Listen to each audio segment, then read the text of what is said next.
Greetings, everybody. Right back at you here at Railroad Nail Boxing Talk.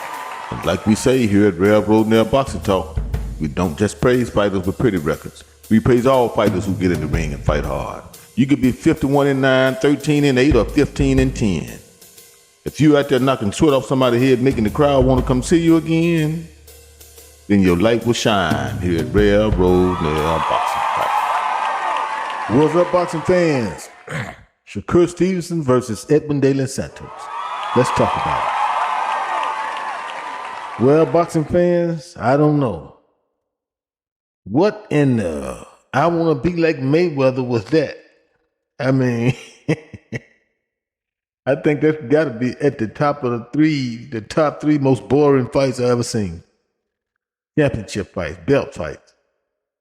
Now, I'm going to be honest with you. I ain't going to put more pressure on De Los Santos as I am Shakur. De Los Santos ain't out here calling himself the best in the game.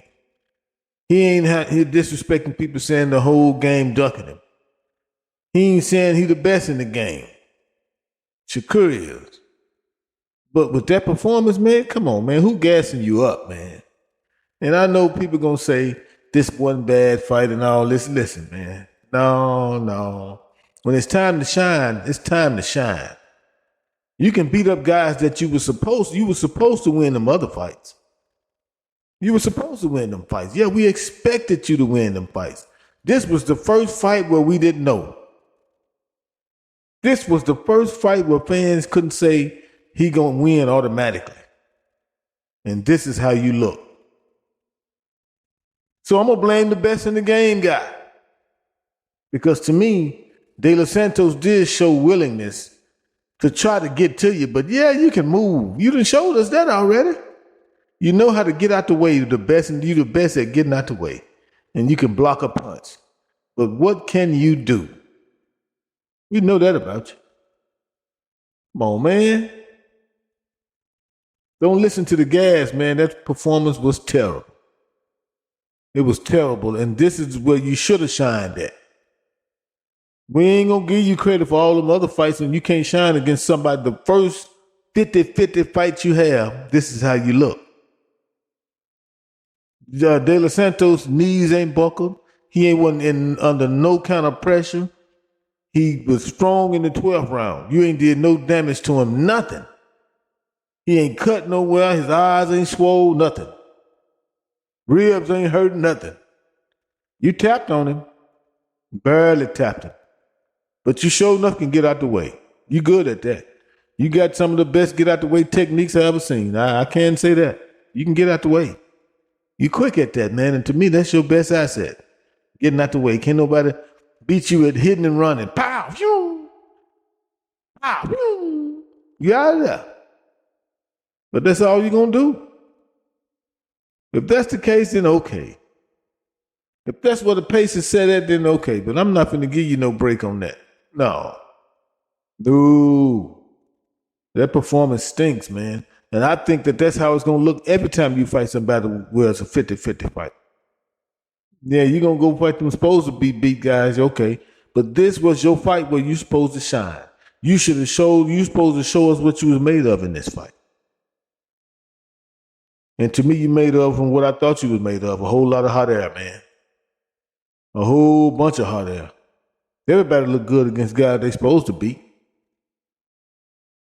But you wasn't supposed to beat this guy. This was a 50-50 fight. And to me, squash what the judges talking about, man. Look, didn't nobody win that fight. Because not only could he not catch you, you didn't catch him. I'm trying to figure out what they talking about, what these punch stats is, because unless they count on the glove or grazing him, that's all you did. You grazed him. Ain't no sweat came off De Los Santos' head. I ain't seen it. Now, I ain't watched the rewind yet, but I ain't seen no sweat popping. I ain't seen De Los Santos' knees buckle. I ain't seen De Los Santos under no pressure. All I heard was the crowd booing. They wasn't oohing and ahhing, they were booing. You know, terrible. It was a travesty. It was bad. Everybody waiting round after round after round. They waiting.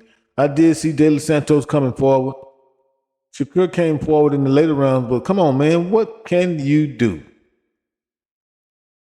You too careful, man.